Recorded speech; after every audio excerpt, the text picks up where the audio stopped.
The Arcturian Council tortured an innocent human child, so humanity scorched their homeworlds into cosmic ash.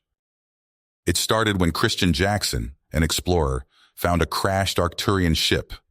Inside, a wounded alien boy named Tyro lay bleeding. Despite the hatred between their peoples, Christian took pity and brought Tyro home, nursing him back to health in secret. The Arcturians assumed the worst. They sent Commander Zorgax to retrieve the child, convinced the humans tortured him for intel on their weaknesses. Zorgax tracked Christian to a remote cabin, and a firefight broke out. Outgunned, Christian grabbed Tyro and fled in a small ship. Zorgax gave chase, pursuing them to Jupiter's orbit. Hit by enemy fire, Christian's engines sputtered out. Venting fuel, he dove into the sulfurous plumes of the moon, Io, to hide.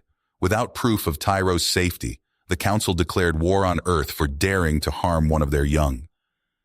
A massive invasion fleet massed in the Kuiper Belt, poised to strike the human homeworld. As Zorgax closed in, Christian sent a warning to Earth of the impending attack. He vowed to return Tyro home unharmed. The message cut off as his ship was boarded and captured. Christian and Tyro were dragged before the Arcturian Council in chains.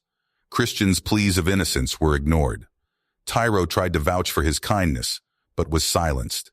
In a show trial, the Council condemned Christian to life on a prison planet. News of Christian's unjust treatment reached Earth.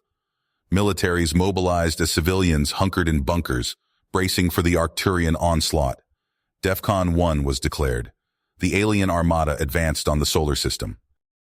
In one last transmission before being hauled to the Arcturian prison transport, Christian proclaimed humanity's innocence. He condemned the Council's cruelty and lust for war. Then the signal went dead. Earth faced annihilation for a crime they never committed. The humans would have to fight with everything they had, or their civilization would be wiped from the stars. As the Arcturian guards drag Christian away in shackles, Tyro sees his chance. He slips free of his captors in the commotion and sprints down a side passage. Alarms blare as he races through the twisting corridors of the Council Citadel. Sliding around a corner, Tyro spots a small fighter craft in a hangar bay. "Stop that child!" an Arcturian soldier shouts, but Tyro is already leaping into the cockpit. His nimble fingers fly over the controls and the engines roar to life. The bay doors slide open and Tyro punches the thrusters, rocketing the nimble ship out into open space. On Earth, General Marcus Thompson strides into the UN chamber, his face grim. "I have incontrovertible proof that the Arcturians have unjustly sentenced an innocent human to life imprisonment," he declares, slamming a data drive onto the table. "Christian Jackson is guilty of nothing more than compassion, and we cannot abandon him to this cruel fate." Murmurs fill the room as the council members debate fiercely. "We must sue for peace," the French representative urges. "No, we have to hit them now while we still can," the American counters. Thompson looks on, his teeth gritted, as the argument rages back and forth. Finally, the Secretary General calls for a vote. All in favor of a rescue mission? Hands rise slowly around the table, some wavering with hesitation. Thompson counts frantically. They have a razor-thin majority. "The ayes have it," the Secretary says wearily. "General, you have a go. Bring our man home." Thompson salutes. "We'll get him back. And in the process, we'll prove to those alien bastards that you don't mess with humanity." He strides from the room, already barking orders into his comlink. "O'Neill, Hendricks, gear up and get your men to the hangar. We launch in 10. The two sergeants are already there, performing final checks on the sleek SF-22 Raptors. The experimental ships gleam under the lights, packed with the latest human weapons tech. Railguns, plasma cannons, even a miniaturized black hole launcher, all reverse-engineered from downed alien craft. "Locked and loaded," O'Neill reports as Thompson arrives. "Damn good to be taking the fight to them for once." "Stay focused," Thompson replies, clambering into his own ship. "We're going in fast and hard. They won't know what hit them." The Raptors scream out of the hangar, supercharged engines propelling them into the stars. In the asteroid belt, the battle rages. Arcturian fighter craft strafe human positions, green plasma bolts shattering rock and metal. The human ships give as good as they get, missiles and cannon fire taking a heavy toll on the enemy. But the Arcturians have numbers on their side. For every ship the humans destroy, 2 more seem to take its place. Slowly, inexorably, the human lines bend back. "We can't hold them," a Space Force captain groans over the comm, her voice ragged with exhaustion. "There's too many." Her transmission cuts to static as an Arcturian beam slices her ship in half. Aboard his liberated fighter, Tyro punches in the coordinates he overheard Christian mention, a remote prison complex on the outskirts of Arcturian space. As he approaches the location, he picks up a tight beam human transmission. "Repeat, this is Raptor Actual," it says, the voice distorted by encryption. "We are on approach to target, ETA 10 minutes. Package will be retrieved at all costs." Tyro's heart leaps. The humans were coming for Christian. He opens a channel, praying the human ships will recognize his intentions. "This is Tyro, transmitting on all frequencies. I want to help rescue Christian. I can guide you through the prison transport, get you to him quickly. Please let me assist." There is a moment of silence. Then a different human voice, warm with relief. "Good to hear from you, kid. Guide us in." The Arcturian prison transport looms ahead, a massive industrial hulk dripping with turrets and sensor arrays. Raptor fighters flash past Tyro's view screen, juking and spinning to avoid the transport's heavy guns. At the airlock, Sergeants O'Neill and Hendricks lead a dozen Space Force commandos in a desperate charge onto the Arcturian ship. The docking tube seals with a clang, and the humans storm out into a nightmare of strobing emergency lights and blaring alarms. Arcturian warriors are waiting for them, hissing and snarling behind organic battle armor. Muzzles flash in the gloom as railgun rounds tear through the air. The humans dive for cover, returning fire with stubborn persistence. Hendricks takes a hit to the shoulder, his armor barely absorbing the energy bolt. O'Neill pulls him to safety, tossing a frag grenade down the passage. The explosion rocks the corridor, alien screams echoing off the walls. "Move up!" O'Neill roars. The commandos advance, leapfrogging from doorway to doorway, but more Arcturians are pouring in from all sides now, and the human momentum falters. "We're not going to make it," Hendricks gasps, clutching his wound. Suddenly, an Arcturian fighter swoops out of the smoke, cannons hammering. But it's not targeting the humans. It's mowing down the Arcturian soldiers in precise surgical strikes. "This way," Tyro yells over the human comm channel. "I'll cover you." The humans rally and surge forward as Tyro's guns keep the enemy at bay. At last, they reach the cell block. O'Neill kicks in a door, and there is Christian, chained to the wall, his face bruised but defiant. "About damn time," he croaks as Hendricks shoots the locks off with his pistol. "Thought I was going to have to rescue myself." "Couldn't let you have all the fun," O'Neill says with a tired grin, slinging Christian's arm over his shoulders. They stagger back to the boarding craft, fighting every step of the way. As the last commando stumbles through the hatch, a lucky shot hits Tyro's fighter. It spins away, trailing smoke and fire. "No!" Christian cries, lunging for the airlock. Hendricks hauls him back. "I'll get him," the sergeant says, his eyes hard. "Take the ship and go." Christian hesitates, then nods. Hendricks leaps into a shuttle and peels out of the bay, pushing his engines to the red line. On the planet below, the Arcturian assault is fully underway. Gargantuan dropships slam down in the ruins of shattered cities, disgorging hordes of snarling, roaring alien shock troops. Genetically engineered killing machines, each Arcturian stands 8 feet tall at the shoulder, all fangs and claws and rippling muscle.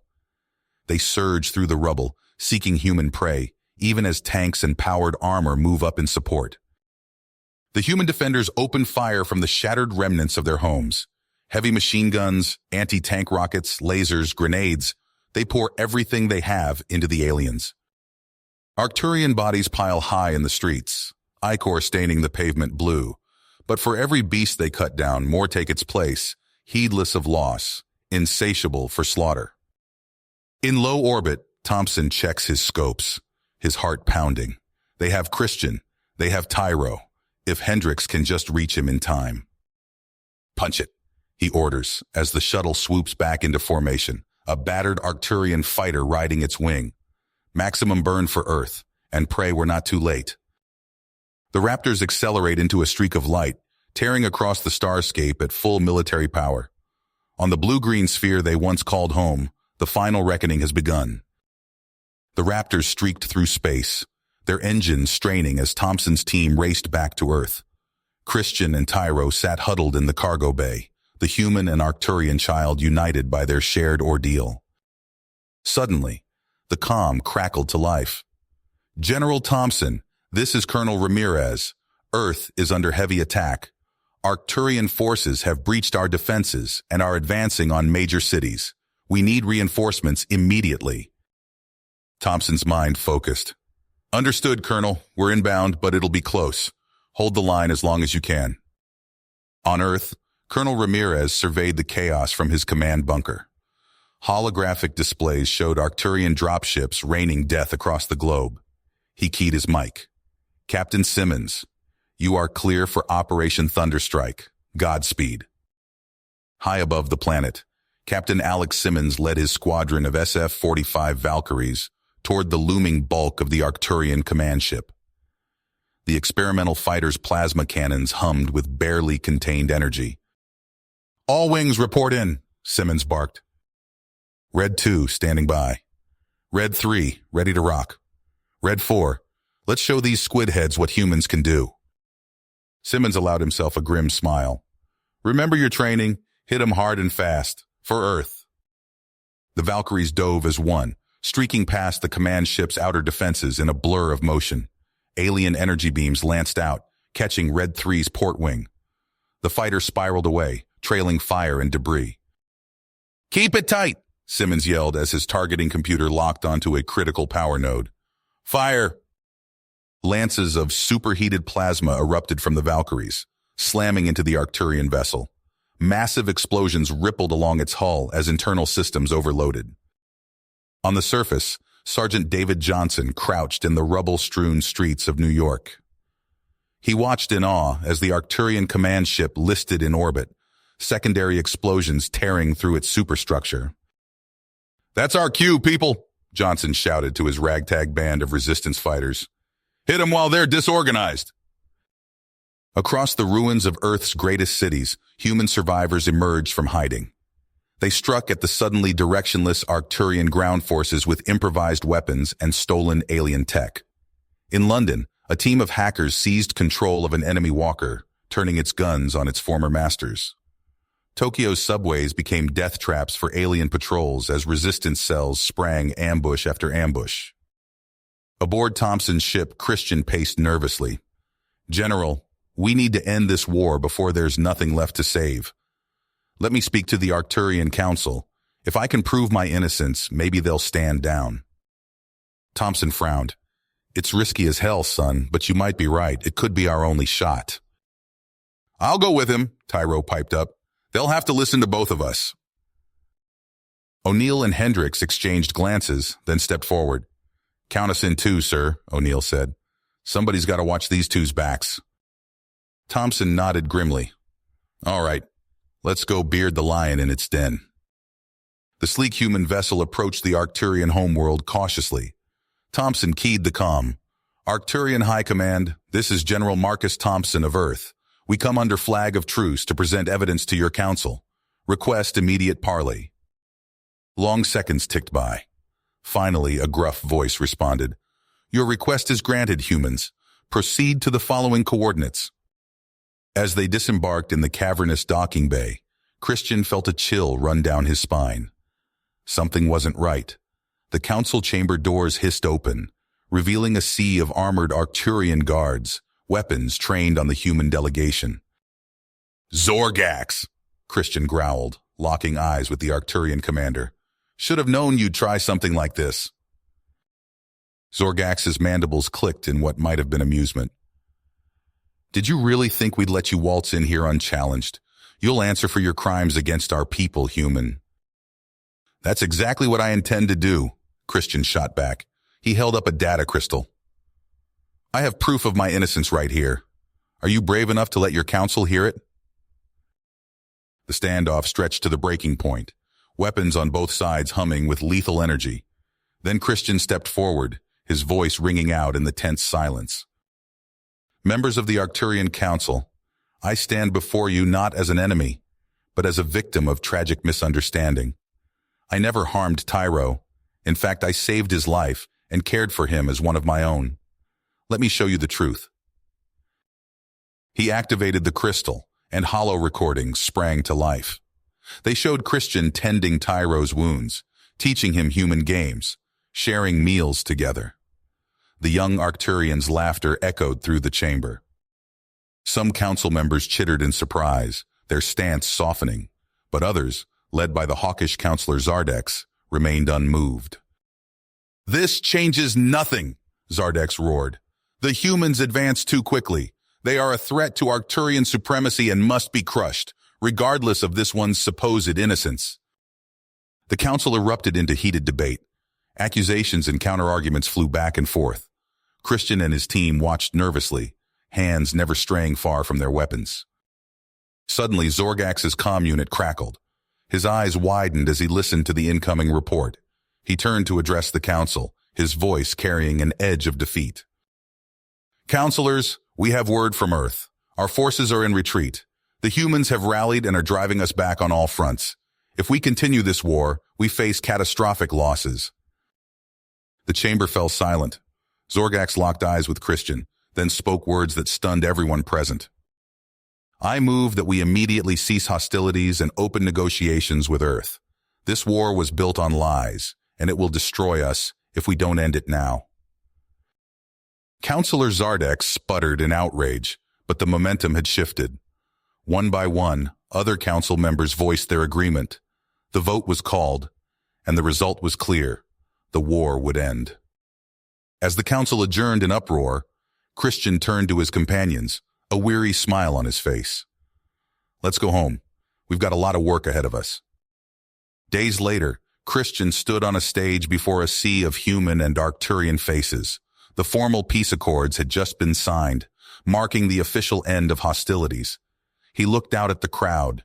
Soldiers who had been bitter enemies now stood side by side, cautious but hopeful.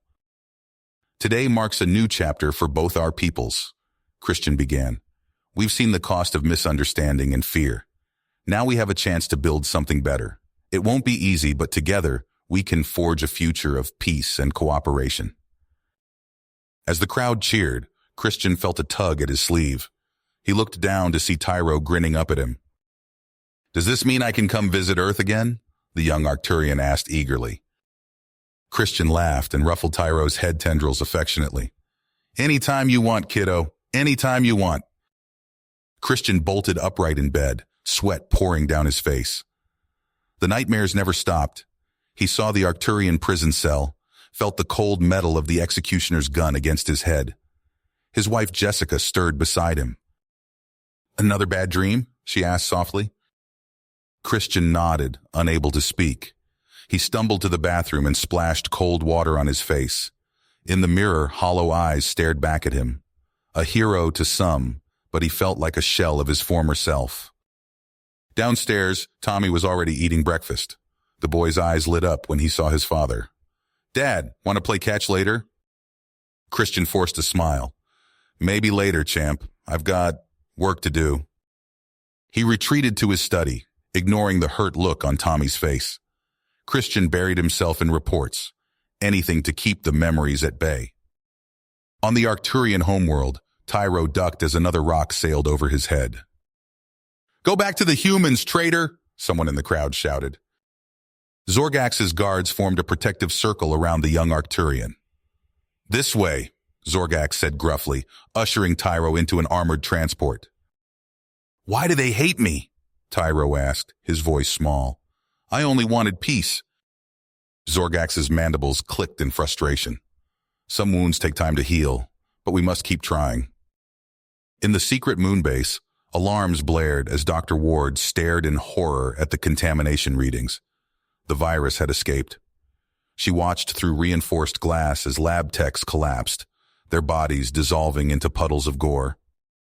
Ward's hands shook as she sealed off her section and sent the emergency broadcast. "This is Dr. Alexa Ward.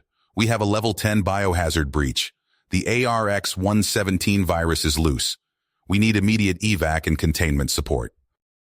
In his war room on Earth, General Thompson received Ward's transmission. His face went pale. "Dear God," he whispered. Before he could mobilize a response team, a junior officer burst in. "Sir, long-range sensors have detected a massive Arcturian fleet on an attack vector." Thompson's blood ran cold. Had the Arcturians unleashed this virus deliberately? As he processed the implications, his secure line lit up. It was the president. "This ends now," President Stevens snarled, his face contorted with rage. "I'm authorizing Armageddon Protocol. Wipe those squid-faced bastards off the map." "Mr. President," Thompson began, "we should attempt diplomacy first." "That's an order, General. Execute Armageddon Protocol immediately." Thompson's shoulders slumped in defeat. "Yes, sir." He entered his command codes with leaden fingers. Across Earth and its orbital platforms, missile silos opened. A tide of nuclear fire streaked toward Arcturian space. On the Arcturian homeworld, Zardex watched with grim satisfaction as the human response unfolded exactly as he'd predicted. Their moon was already infected. Now, Earth's retaliation would give him the war he craved. "See how the humans repay our offer of peace?" he bellowed to the council. "There can be no coexistence. We must fight or be exterminated." The chamber erupted in angry shouts of agreement. Even as Tyro and Zorgax pleaded for restraint, it was too late. The drums of war were beating once more. Across the stars, the galaxy watched in horror as humanity and the Arcturians tore into each other with apocalyptic fury. There would be no winners in this war, only ashes. The galaxy burned. Across the void of space, the fires of war raged unchecked. Earth's once bustling colonies lay in ruins, their inhabitants scattered or slaughtered. The Arcturian homeworld, a jewel of alien architecture, now resembled a shattered husk. Christian Jackson stood before the United Earth Council, his voice hoarse from countless impassioned speeches. "We must find another way. This war will be the end of both our species." President Stevens leaned forward, his eyes cold. "And what would you have us do, Mr. Jackson? Roll over and die while the Arcturians finish what they started?" "Sir, please, the virus attack was an act of war." Stevens smacked his head on the table. "We will not be caught unprepared again." Christian turned to General Thompson, hoping to find an ally. The older man's face was a mask of resignation as he spoke. "I'm sorry, son. My orders are clear. Every factory, every shipyard, it's all going toward the war effort now." Outside the council chambers, Christian watched as endless convoys of supplies streamed toward the spaceports. The sky buzzed with newly minted fighters, their designs a fusion of human ingenuity and stolen Arcturian tech. On the Arcturian homeworld, Councillor Zardex presided over a mockery of justice. Zorgax, once a voice of reason, now stood in chains before him. "You would have us grovel at the humans' feet," Zardex spat. "Your weakness has doomed us all." Zorgax's mandibles clicked in defiance. "This war is madness. We can still—" A plasma bolt silenced him mid-sentence. Zardex turned to the assembled Arcturians, his voice carrying to every corner of the shattered planet. "Let this be a lesson. There will be no peace until every human lies dead." Deep within hidden cloning vats, new forms of Arcturian warriors took shape. Bred for battle, their bodies twisted into living weapons. They emerged by the thousands, eyes gleaming with artificial hatred. The fragile peace shattered completely as both sides launched desperate attacks. Human stealth bombers slipped past Arcturian defenses, reducing shipyards to molten slag. Arcturian suicide squads teleported directly into Earth's military command centers, detonating themselves in sprays of corrosive acid. On New Eden, once the pride of Earth's colonial efforts, panicked civilians fled before waves of Arcturian shock troops. Susan Chen, a school teacher, herded her students into a cramped shelter. "It's going to be okay," she lied, even as the ground shook with alien artillery fire. The combined fleets of humanity converged on Alpha Turinax, their weapons charged for the final push. Captain Elena Vasquez gripped the arms of her command chair as enemy contacts flooded her tactical display. "All ships, this is it," she broadcast to the fleet. "For Earth." The void erupted in apocalyptic fury. Streams of antimatter lanced between capital ships, vaporizing armor and crew alike. Swarms of fighters danced and died in the light of triple suns. Aboard the Arcturian dreadnought Void's Maw, Sergeant Jake O'Neill led his boarding team through twisting alien corridors. Plasma bolts sizzled past as they fought their way to the bridge. "We have to shut down that planet killer," O'Neill shouted, diving behind a fallen bulkhead. "Push forward!" Human and Arcturian bodies littered the deck, the differences between them blurred in death.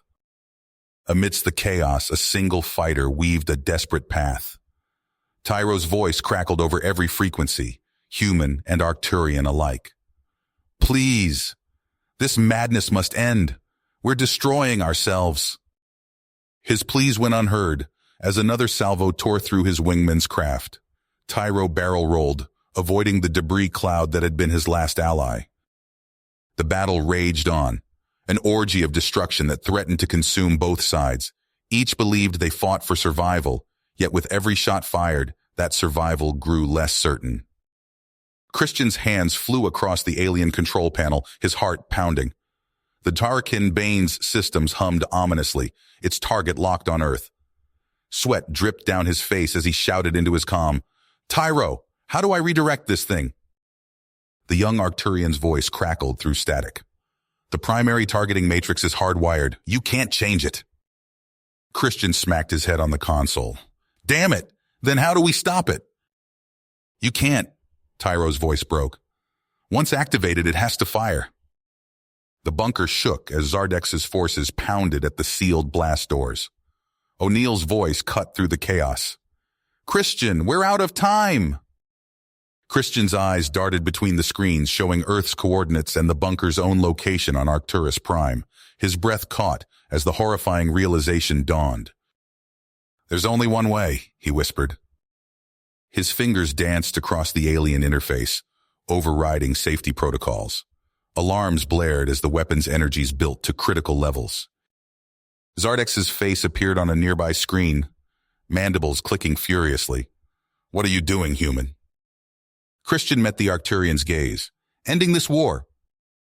He slammed his hand down on the final activation sequence. The bunker filled with blinding light as the Tarkin Bane unleashed its full fury on Arcturus Prime itself. The last thing Christian heard was Zardex's anguished roar as reality itself tore apart around them. A maelstrom of unimaginable energies consumed everything, human, Arcturian, and the very planet they stood on. In the void of space, the explosion bloomed like a newborn star. Ships from both sides of the conflict were vaporized instantly as the shockwave expanded. Those further out watched in stunned silence as Arcturus Prime vanished in a cataclysm of cosmic proportions. Aboard the human flagship, General Thompson stared at his tactical display in disbelief. The Arcturian homeworld was simply gone, along with Omega Team and the strike force they'd sent to save humanity. "Sir," a young officer's voice wavered, "we're detecting a massive energy surge. It's tearing the fabric of space-time in that entire sector." Thompson's shoulders sagged as the full weight of Christian's sacrifice hit him. "Send out an immediate ceasefire order to all human forces," he said quietly. "This war is over." Across the battlefield, weapons fell silent as the combatants on both sides grappled with the enormity of what had just transpired. The apocalyptic hellstorm continued to expand, swallowing stars and planets alike in its wake. In the eerie quiet that followed, a lone Arcturian craft piloted by Tyro limped towards the human lines. His voice, thick with grief, broadcast on all frequencies. "Let this be the end. Let the Dark and Bane's destruction be the last act of this senseless conflict. Humans, Arcturians, we have all lost too much. It's time to rebuild, together." As the survivors of both races looked out at the cosmic carnage left in the wake of their war, Tyro's words echoed in their minds. The path forward would be long and painful, but perhaps from the ashes of this devastation, a new era of peace could finally begin. The stark white halls of the New Geneva Peace Memorial stretched before Tyro as he made his way to another tense meeting. His 4 legs clicked against the polished floor, drawing stares from passing humans. 5 years had passed since the cataclysm at Arcturus Prime, yet suspicion still hung thick in the air. Tyro paused before the towering statue of Christian Jackson. The human's face was frozen in an expression of grim determination, his outstretched hand holding a cracked Arcturian battle helm. At the base, an inscription read, "For Earth, for peace, for us all." A human woman stopped beside him, her eyes hard. "Come to gloat, squid?" Tyro's mandibles clicked softly. "No, ma'am. I come to honor a hero, one who saw beyond our differences." The woman scoffed and walked away. Tyro sighed, his shoulders slumping. Another day, another small failure in his mission of reconciliation. Inside the conference room, General Thompson paced like a caged animal. His weathered face twisted into a scowl as Tyro entered. "You're late, Ambassador," Thompson growled. Tyro bowed his head. "My apologies, General, I was—" "Spare me the excuses," Thompson cut him off. "Let's get this over with." As the meeting dragged on, discussing trade routes and cultural exchanges, Thompson's agitation grew. Finally, he smacked his palm on the table. "Enough of this farce," he shouted. "While we sit here playing nice, your people are rearming. I've seen the reports." Tyro's inner eyelids blinked rapidly. "General, I assure you." "Your assurances mean nothing." Thompson leaned in, his voice low and dangerous. "I watched good men and women die at Alpha Turinax. I won't let it happen again." Before Tyro could respond, an aide burst into the room. "Sir, we've just received word. Zorgax has defected." Thompson's eyes narrowed. "Bring him in, now." Hours later, in a secure underground bunker, Zorgax stood before Earth's military leadership. His once proud posture was hunched, his carapace dulled with stress. "You must listen," Zorgax pleaded, his translator struggling to convey the urgency in his clicks and whistles. "There are those among my people who still thirst for vengeance. They build weapons in secret, plan strikes against your colonies." Thompson leaned forward. "Tell us everything." As Zorgax spilled Arcturian military secrets, Dr. Alexa Ward furiously took notes. In the weeks that followed, she threw herself into Project Retaliation theory with terrifying zeal. Deep beneath the Martian surface, Ward stood before a containment tank. Inside, a twisted mass of flesh pulsed and writhed, part human, part Arcturian, all weapon. "Beautiful, isn't it?" she murmured to her team. "The perfect synthesis of our strengths and their weaknesses." On the fringes of known space, Jake O'Neill crouched behind a burned-out skimmer, plasma rounds screaming overhead. Beside him, Liam Hendricks reloaded his rifle with practiced ease. "Goddamn Arcturian separatists!"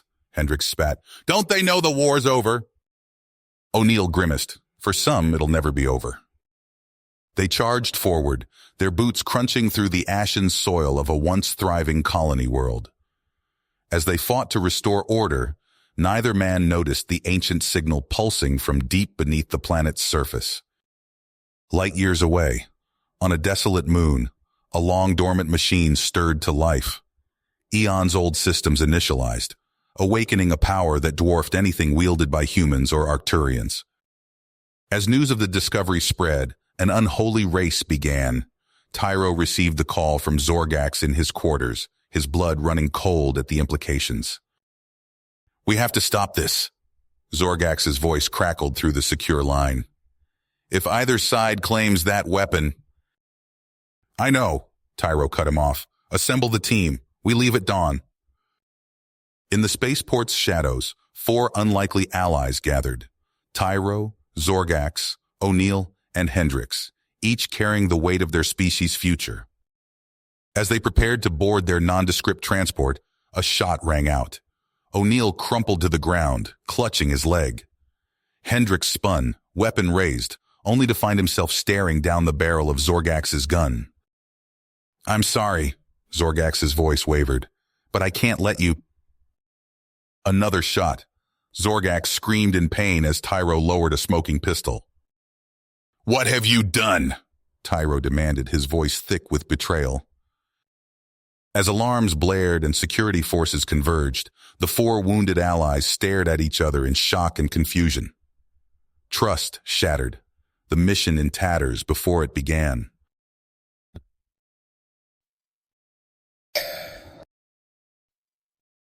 The dead moon's surface erupted in a blinding flash. O'Neill's last conscious thought was of Earth as the shockwave tore through his body, reducing him and his team to atoms in an instant. The blast carved a chasm into the lunar crust, exposing the alien crypt's stasis chamber to the void of space. From the abyssal darkness, a presence stirred. Exotic particles coalesced, forming an entity that defied comprehension.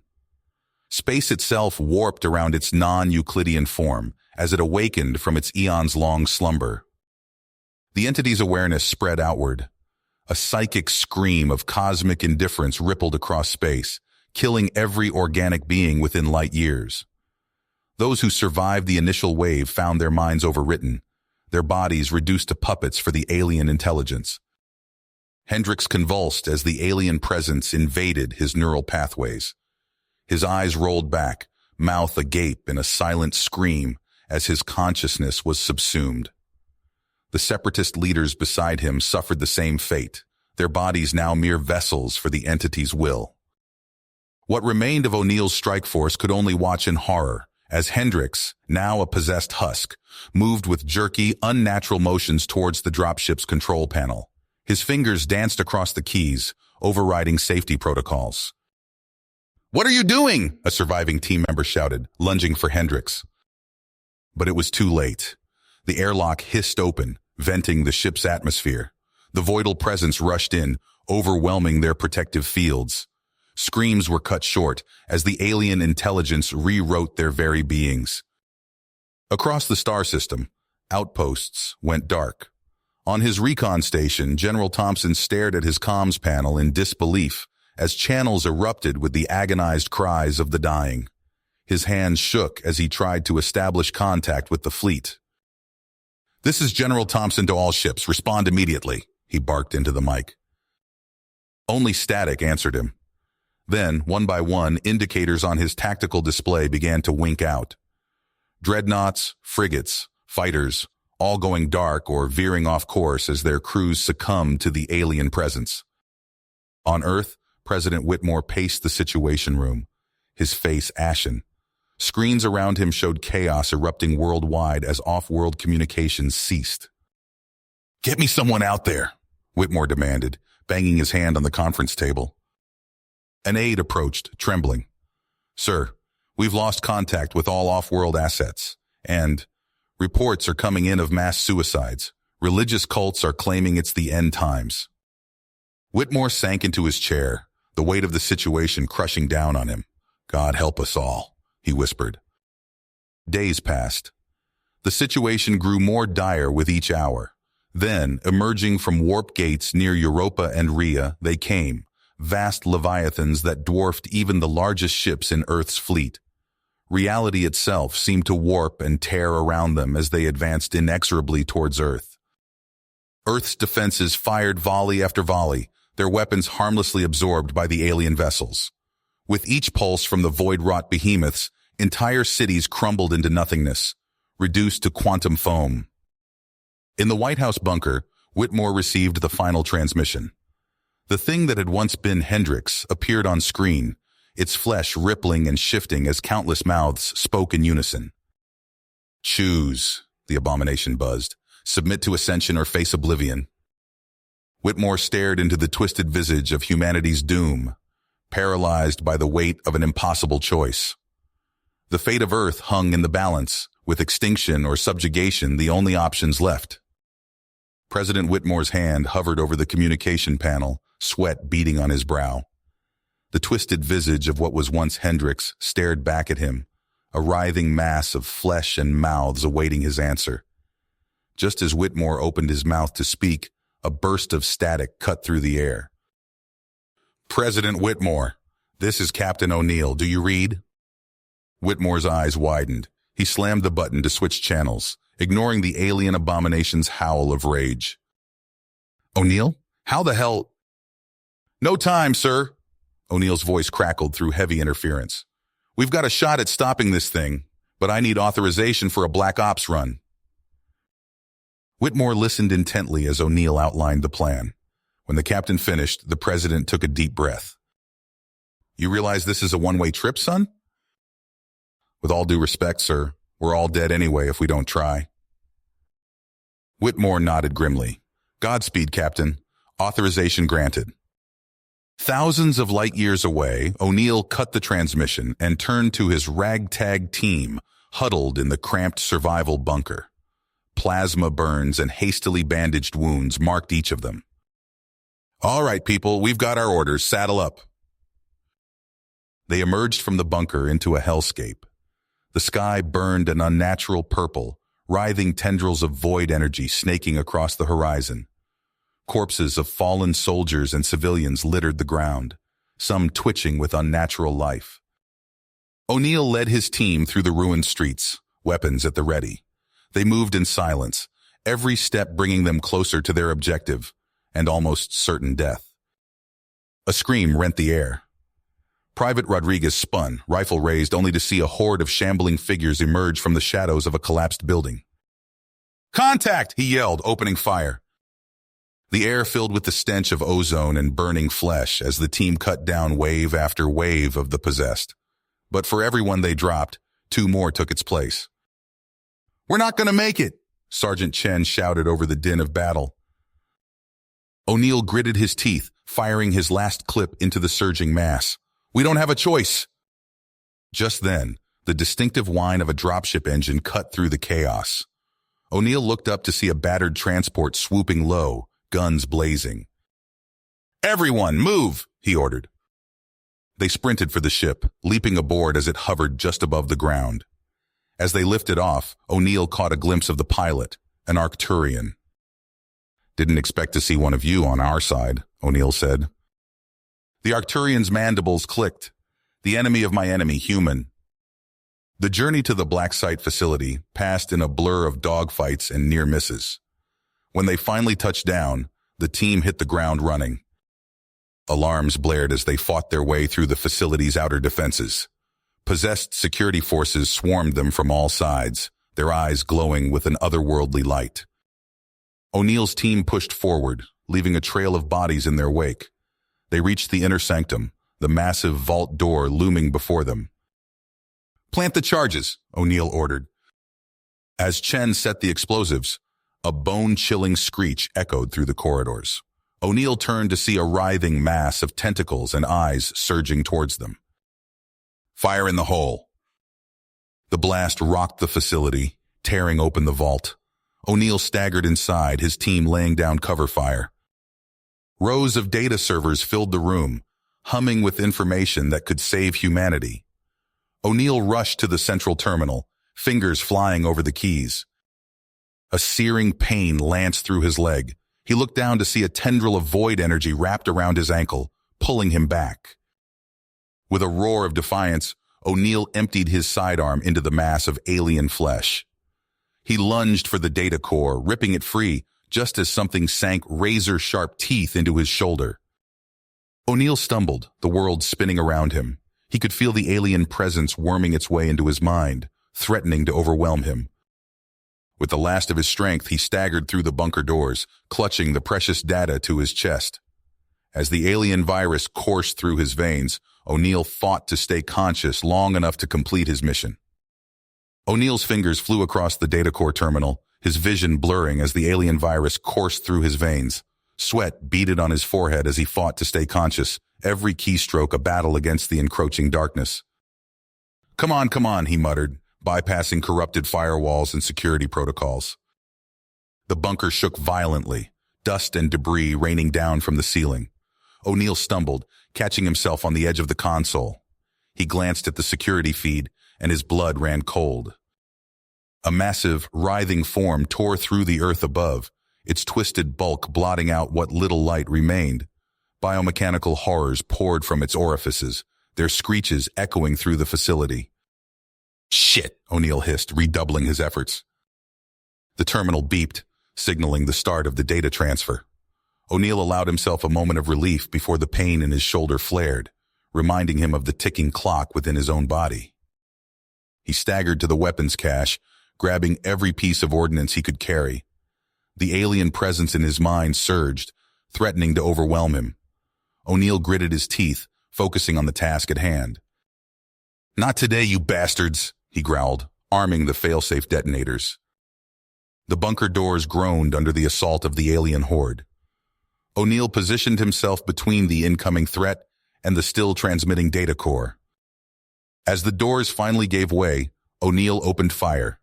The air filled with the stench of ozone and burning flesh as he cut down wave after wave of cybernetic monstrosities. "That all you got?" he shouted, his voice hoarse and strained. The terminal chimed, signaling the completion of the data transfer.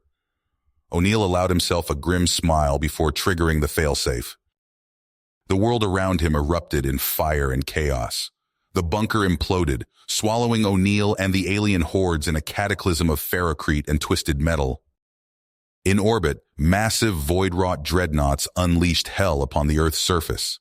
Continents crumbled under the onslaught, entire ecosystems reduced to ash and alien biomass. President Whitmore stared at the tactical displays in horror, each red indicator another pocket of resistance snuffed out. The comm system crackled to life, and a voice that was no longer human spoke. "Your defiance is futile. Submit or be unmade." Whitmore's hand hovered over the surrender protocol, the weight of humanity's fate crushing down upon him. Just then, an unexpected signal cut through the chaos. "Mr. President, this is General Thompson. We've received critical data from Captain O'Neill's last transmission." Hope flickered in Whitmore's eyes as Thompson relayed the xenoarchaeologist's findings. The alien entity's true nature, its hyperdimensional existence, the key to potentially stopping it, all laid bare in O'Neill's final act of defiance.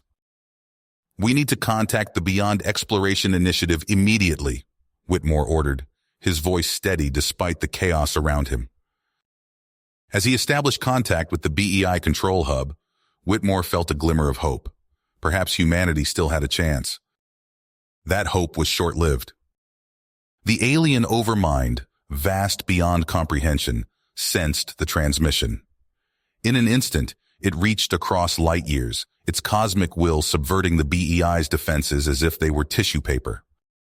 Alarms blared throughout the research station as systems went haywire. Dr. Elena Reeves, lead xenotechnologist, watched in horror as her team's work was corrupted before her eyes. "It's in the system," she shouted, frantically trying to isolate critical data nodes. But it was too late. The alien presence spread like wildfire, turning the station's own defenses against its crew. Reeves watched as her colleagues, people she had worked with for years, were transformed into horrific biomechanical abominations. She ran, the screams of her friends echoing in her ears as she sought refuge in the emergency pods. As the pod jettisoned into the void of space, Reeves caught a final glimpse of the station. Tendrils of alien matter engulfed it, warping its very structure into something unrecognizable. Back in his command bunker, General Thompson received the last garbled transmissions from the BEI outpost. The truth hit him like a physical blow. They had underestimated their enemy. This wasn't just an invasion, it was an extinction event on a cosmic scale. As the alien presence continued to spread, consuming everything in its path, Thompson realized the terrifying truth. Unless they could find a way to fight on the entity's level, to outmaneuver it in dimensions beyond human comprehension, there would be nothing left of humanity or its allies to save. The cosmic horror's appetite was insatiable, and the entire universe was its buffet. General Thompson's eyes burned from hours of staring at holographic displays. The command center of the last human stronghold on Europa buzzed with frantic activity. He squinted at the incoming transmission, his breath catching as a familiar yet distorted face materialized. "Hendricks?" Thompson leaned closer, studying the warped features of his former sergeant. The thing that was once Hendricks spoke, its voice a cacophony of discordant tones. "General, still fighting. Listen. Closely." Thompson's fingers flew across the console, isolating the signal. "I'm here, soldier. What intel do you have?" Hendricks' form rippled, alien tendrils writhing beneath his skin. "The entity draws power from Europa, ancient artifact, buried deep." "An artifact? Can you be more specific?" "Hyperdimensional nexus point, overloaded, and we might have a chance." The transmission cut out abruptly. Thompson pounded his fist on the console, then turned to his staff. "Get me everything we have on Europa's subsurface structures, now!" As the team scrambled to compile the data, Thompson enacted Contingency Directive 314. His voice was steady as he delivered the order that would condemn millions.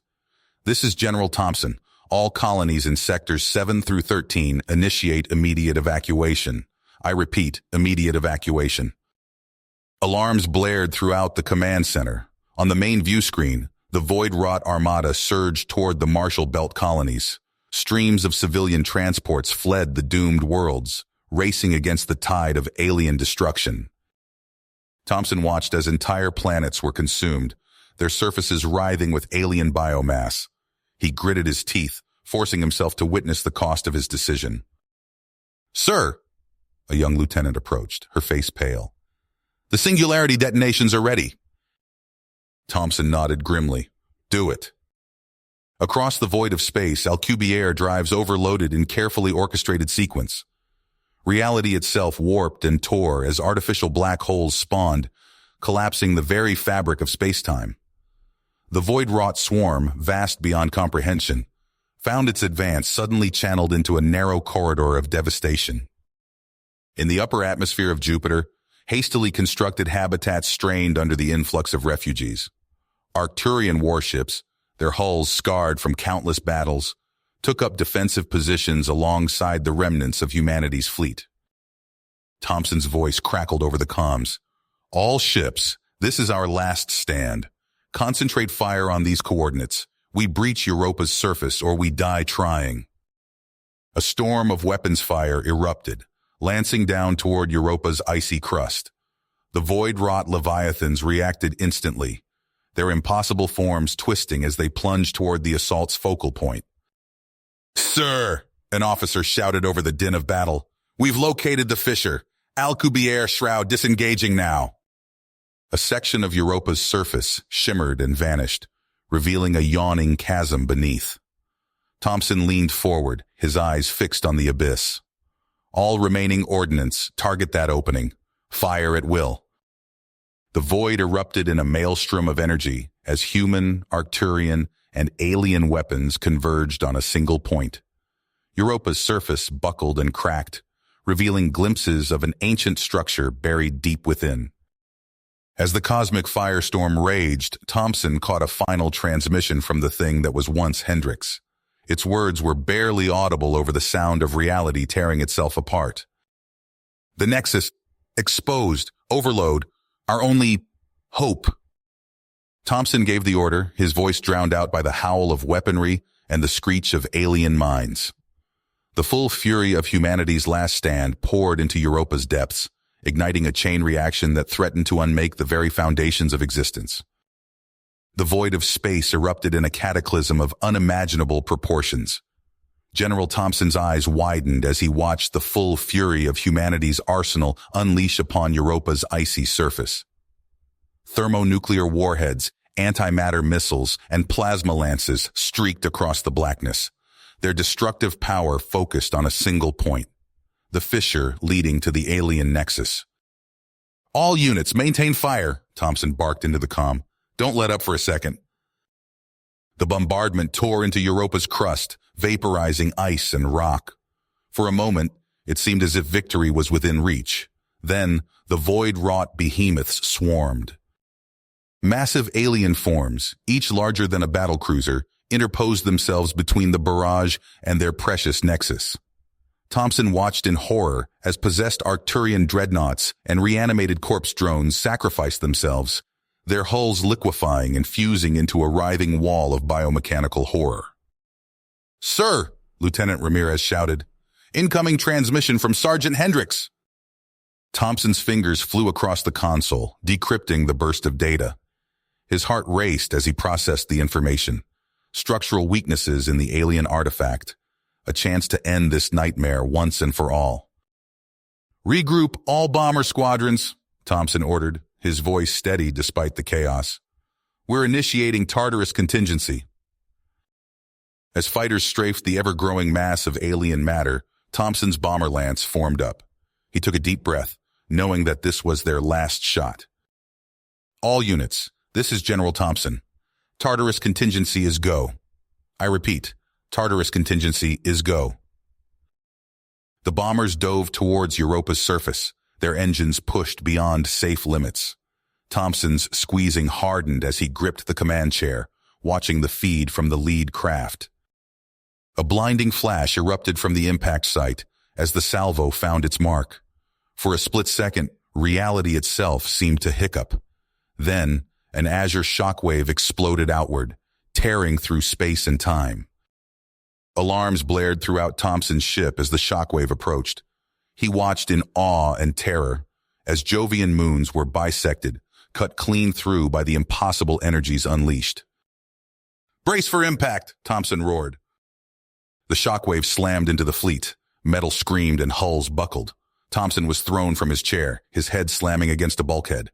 Through blurred vision, he saw the nightmare truly begin. The alien monstrosity, vast beyond comprehension, reacted. Space itself twisted and warped as higher dimensions bled into our reality. Tentacles of pure space-time curvature lashed out, shredding ships and fighters alike. Inside Europa's shattered core, the Nexus artifact pulsed with unholy light. Thompson watched on the fractured view screen as singularities birthed and died in microseconds. Reality itself buckling under the strain. A final transmission cut through the static. Hendricks' voice, barely recognizable, spoke one last time. "Remember, survival, at all costs." The words hung in the air as the Nexus achieved singularity. Thompson felt a moment of vertigo as his ship, along with everything else in range, was pulled into a maw of cosmic entropy. Metal tore in atoms sheared apart.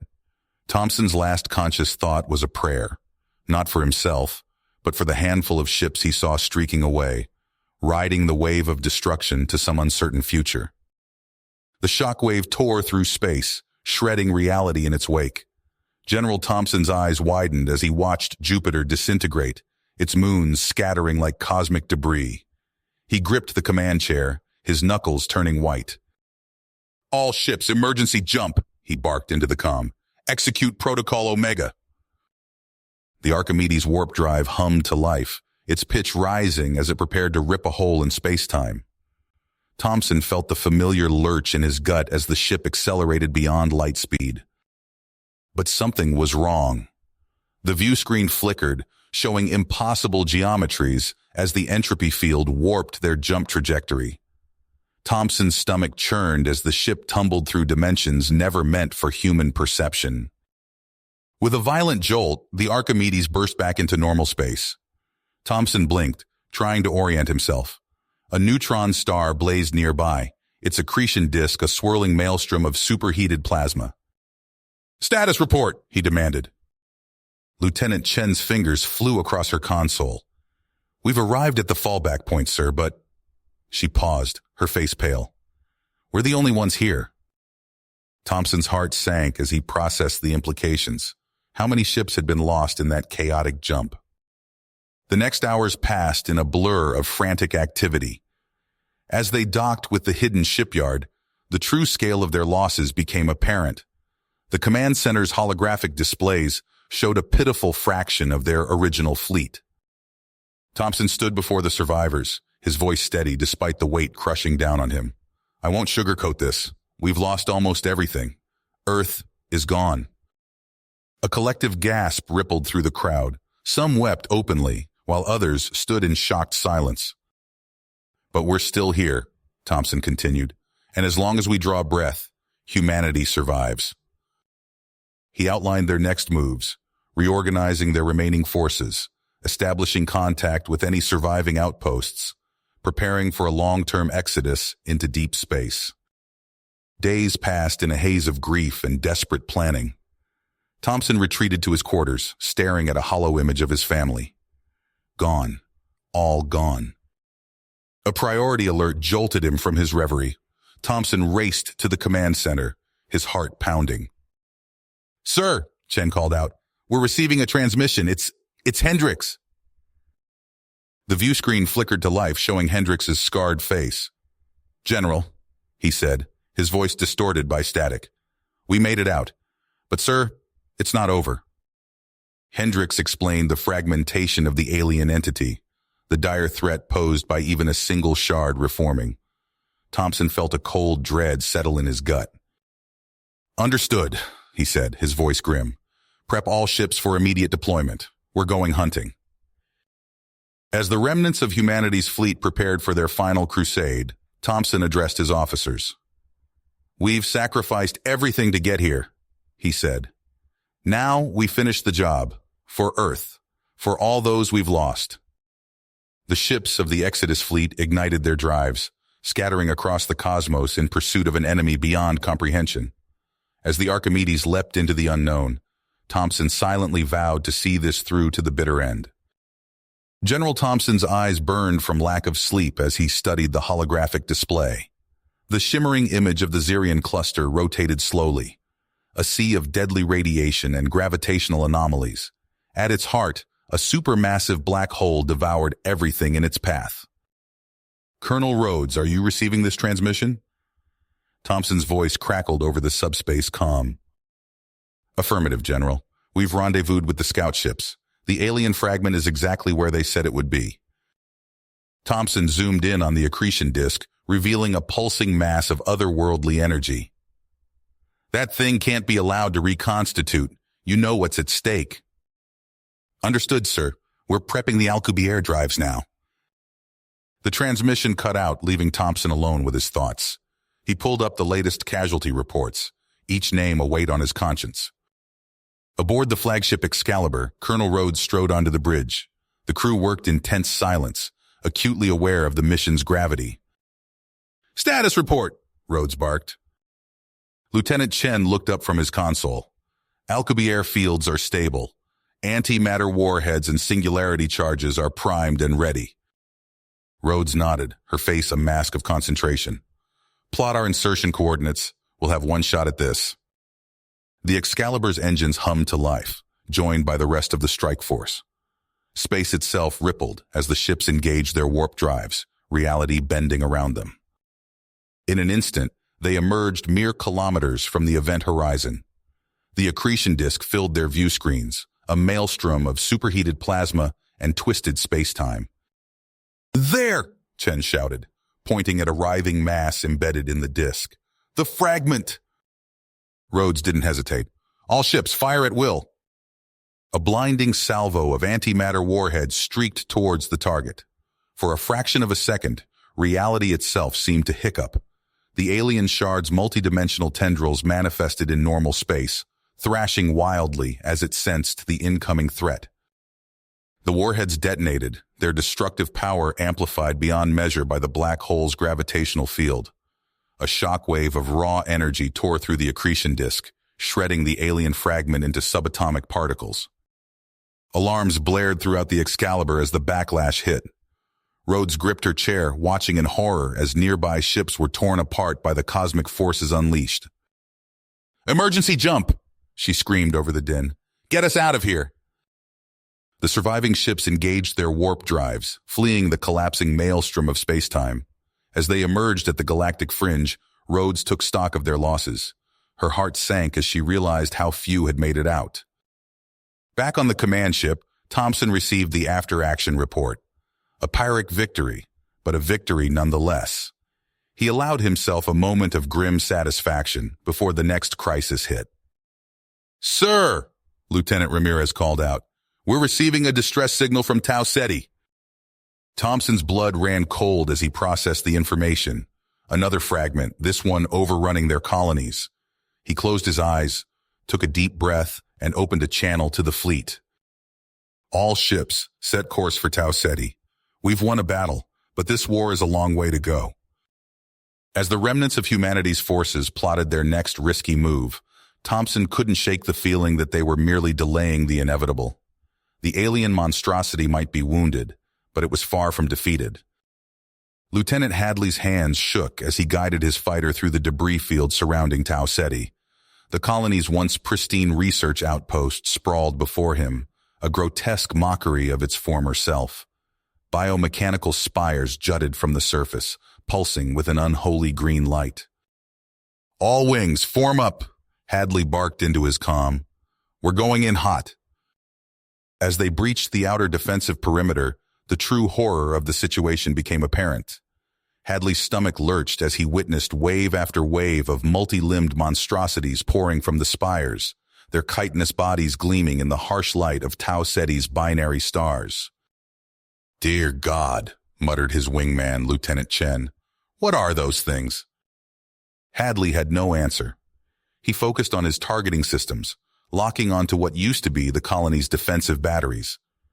Now, they were unrecognizable, towering masses of organic matter dripping with claws and stingers. "Weapons free," Hadley ordered. "Take out those defense clusters." The fighters strafed the grotesque growths, their energy weapons carving glowing furrows through alien flesh. As the abominations ruptured, a gruesome rain of shredded human remains showered down. Hadley's eyes widened in horror. They've eaten everyone." The comm channels filled with the sounds of retching and panicked breathing. Hadley forced himself to focus, guiding his squadron towards the central habitation spires. What he saw there defied comprehension. Mountains of writhing biomass constricted the once proud structures, rupturing them from within. Metal and ferrocrete liquefied, absorbed by the ravenous alien growth. The colony's famed floating gardens withered and crumbled, consumed by the relentless xenoswarm. "This is Hadley to all ships," he transmitted, his voice strained. "The colony is lost. I repeat, Tau Ceti is completely overrun." As if in response to his words, a fresh wave of alien horrors surged towards the fighter wing. Razor-sharp appendages slashed through armor plating with minimal resistance. Fighters exploded around Hadley as the kamikaze organisms detonated, releasing clouds of choking spores. "Evasive maneuvers!" Hadley screamed, but it was too late for many of his pilots. He watched helplessly as half his squadron vanished in a series of fiery explosions. The comm crackled to life. "This is Colonel Rhodes. We're moving into position now, Lieutenant. Hold on." Hadley's relief was short-lived. A massive capital ship loomed into view, its weapons already charging. Rhodes's voice came through again, tense and focused. "We're targeting the auxiliary fusion reactor. All units, clear the blast radius immediately." Hadley didn't need to be told twice. He yanked his fighter into a steep climb, pushing his engines to the limit. Behind him, a blinding flash erupted as antimatter warheads and singularity charges ignited a chain reaction in the colony's power core. From his vantage point high above, Hadley watched as a wave of destruction swept across Tau Ceti's primary habitat ring. The xenoswarms in human shrieks filled the comm channels as the meltdown scoured the infested region. "Look!" Chen's voice cut through the chaos. "The Arcturians!" Hadley turned to see the massive form of the Arcturian dreadnought Seraphim gliding into position. Streams of crackling energy lanced out from the alien vessel, inflicting molecular dissolution on swaths of infected territory. "This is Commander Venerox," a gravelly voice announced, "initiating full bioplasma purge. All units, clear the area." Hadley watched in awe and horror as the Arcturian weapons carved through the xenoswarm, leaving nothing but ash in their wake. His sensors picked up multiple detonations in the outlying settlements, Arcturian battalions self-destructing to prevent further infection. As the last of the alien biomass burned away, an eerie silence fell over the battlefield. Hadley's console lit up with an incoming transmission from Colonel Rhodes. "All units, this is not over." Rhodes's grim voice filled the cockpit. "We've just received word from General Thompson. Another swarm is heading for the Asclepius shipyards. We move out immediately." Hadley's heart sank as he looked at his squadron's depleted numbers. "Understood, Colonel. What's our next move?" "You're to fall back to the shipyards for immediate rearm and refuel," Rhodes ordered. "We're assembling a strike force to intercept at the Hades Gamma choke point. ETA to contact is less than 6 hours. Move fast, people. We can't lose those shipyards." As Hadley input the coordinates for the Asclepius facilities, he cast one last glance at the smoldering ruins of Tau Ceti. The horror he'd witnessed there would haunt him for the rest of his days, however long that might be. The Archimedes dropped out of warp with a gut-wrenching lurch, its hull groaning under the strain. General Thompson stumbled, gripping the command console as alarms blared across the bridge. "Status report," he barked, his eyes fixed on the tactical display. Lieutenant Chen's fingers danced across his console. "Sir, we've arrived at Hades Gamma. The Asclepius shipyards are under heavy assault." Thompson's fists tight as he took in the scene before him. The sprawling shipyards, once a beacon of human ingenuity, now swarmed with nightmarish forms. Xenomorph drones seethed across the outer hull plating, their claws tearing through metal with minimal resistance. "Get me, Hadley," Thompson ordered, his voice tight. The comm crackled to life, filled with the sounds of chaos. "Hadley here, sir. We're getting slaughtered out here." Thompson watched as a Starhawk fighter erupted in a ball of flame, consumed by a tide of alien flesh. "Hold the line, Lieutenant. We're moving to support." On the main view screen, massive Leviathan bioships loomed into view. Their twisted forms pulsed with stolen technology, a mockery of human and Arcturian design. Anti-proton beams lanced out from their carapaces, slicing through Rhodes's defensive line. "All batteries, open fire!" Thompson roared. The Archimedes shuddered as its main guns unleashed hell upon the alien horde. In the shipyard's primary fabrication bay, Commander Venerox led his spine-along warriors in a desperate holding action. The Arcturian's 8-limbed form moved with fluid grace, his arc lance carving swathes through the advancing xenomorphs. "Fall back to secondary positions!" Venerox bellowed, his voice carrying over the din of battle. "Seal all bulkheads!" A wave of chittering horror surged forward, and Venerox watched in horror as one of his warriors disappeared beneath a mass of slashing claws and gnashing teeth. The Arcturian's death screech cut off abruptly, replaced by the sickening crunch of bone. Outside, Lieutenant Hadley gripped his flight stick, sweat stinging his eyes as he jinked and weaved through a storm of alien projectiles. His squadron had been reduced to a handful of battered fighters, their hulls scarred and bleeding atmosphere. "This is Hadley to all units," he transmitted, his voice raw. "We're out of options. Prepare for ramming speed." As one, the remaining Starhawks angled towards the nearest Leviathan bioship. Hadley's finger hovered over the throttle, a silent prayer on his lips. "For Earth," he whispered and punched it. The fighters streaked forward on plumes of blue flame, hurtling towards their monstrous target. Hadley's world narrowed to a single point of focus, blocking out the screams of his dying comrades.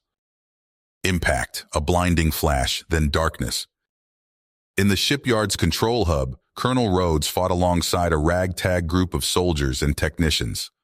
Her plasma caster glowed white-hot, spitting death at the endless tide of xenomorphs pouring through the breached hull. "We can't hold them!" a young private screamed, his face contorted in terror. Rhodes grabbed him by the collar, forcing eye contact. "We hold until reinforcements arrive. Is that clear, soldier?" A bone-rattling shriek echoed through the chamber. Rhodes spun, her eyes widening as she saw a new horror emerge from the shadows. A hybrid monstrosity, part human, part xenomorph, its face a twisted mask of agony. "Oh God," Rhodes breathed. "They're adapting." The battle raged on, a desperate struggle for survival against an implacable foe. As the defenders of Hades Gamma fought and died, the xenomorph swarm continued to grow, assimilating everything in its path. As the battle for Hades Gamma raged, General Thompson's eyes snapped to the flashing alert on his command console. A tight beam transmission crackled through, the static-laced voices of desperate colonists piercing the din of combat. "Please, anyone! Our son! They've taken our son!" Thompson's fists tight as he absorbed the horrific details. A family ambushed, their transport overrun by a splinter xenoswarm. And at the center of it all, a 10-year-old boy named Kai. The general's blood ran cold as the feed switched to a grainy video implant. Kai's small form thrashed against the grip of chitinous limbs, dragged inexorably towards a pulsating chamber of alien flesh. The boy's terrified screams cut off as the feed dissolved into static. Thompson's fists tightened. He knew the stakes at Hades Gamma, knew the critical importance of holding the shipyards, but the thought of abandoning that child to the xenomorph's twisted experiments gnawed at him. "Lieutenant Chen," he barked, decision made. "Prep the Archimedes for immediate departure and get me 2 Sabre-class stealth frigates." "Sir?" Chen's eyes widened in disbelief. "But the shipyards?" "We'll have to hold without us," Thompson cut him off. "We're mounting a rescue op." Within minutes, the strike force peeled away from the main battle, following the faint pulse of the colonists' locator beacons. The coordinates led them to the Illurian Nebula, a roiling mass of cosmic dust and ionized gas. "Sensors are going haywire, sir," reported the Archimedes pilot. "That nebula is putting out one hell of an electromagnetic field." Thompson nodded grimly. "Perfect cover for a xenomorph nest. Take us in, low and slow. Stealth systems at maximum." The ships glided into the nebula's shimmering depths, their hulls vibrating as they rode the attenuated warp pulses. Ahead loomed their target, a gargantuan bio-mothership, its surface a nightmare tapestry of pulsing alien tissue and human remains. "Dear God," Chen whispered, his face pale in the sickly light of the tactical display. Thompson's lip curled in disgust as he took in the grotesque sight.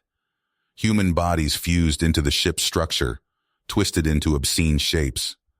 Shattered pieces of escape pods protruded from the writhing mass like broken bones.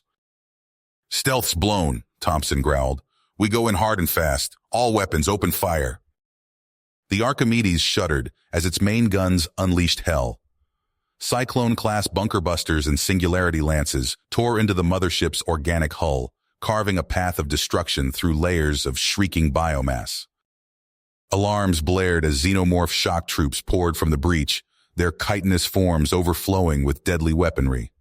Thompson led the charge, his armored exosuit barely deflecting a spray of corrosive bioshredder rounds. "Push forward," he roared over the comm, his plasma cutter slicing through alien limbs. "We find the boy and we get out." They fought their way deeper into the ship's pulsating interior, boots squelching through membrane-lined corridors. The stench of alien biomatter filled their helmets, a noxious cocktail of rot and chemical tang. At last, they breached the central chamber. Thompson's stomach lurched at the sight, a cavernous space filled with bubbling pools of viscous fluid, dominated by the looming form of a xenomorph queen. And there, in one of countless incubation pods, lay Kai. The boy's body was already changing, alien growths sprouting from his pale skin. "Get him out of there," Thompson ordered, opening fire on the surrounding xenomorphs. His Marines formed a protective ring, their weapons spitting death in all directions. As they worked to extract Kai, a bone-chilling shriek filled the chamber. The queen had awakened, her massive form unfolding into a nightmarish tangle of bladed limbs and gnashing teeth. "Fall back!" Thompson shouted, scooping up Kai's limp form. "Back to the ships now!" They retreated through the smoldering corridors, xenomorphs hot on their heels. Thompson's finger hovered over the detonator, waiting until the last possible moment. As they cleared the hull breach, he thumbed the switch.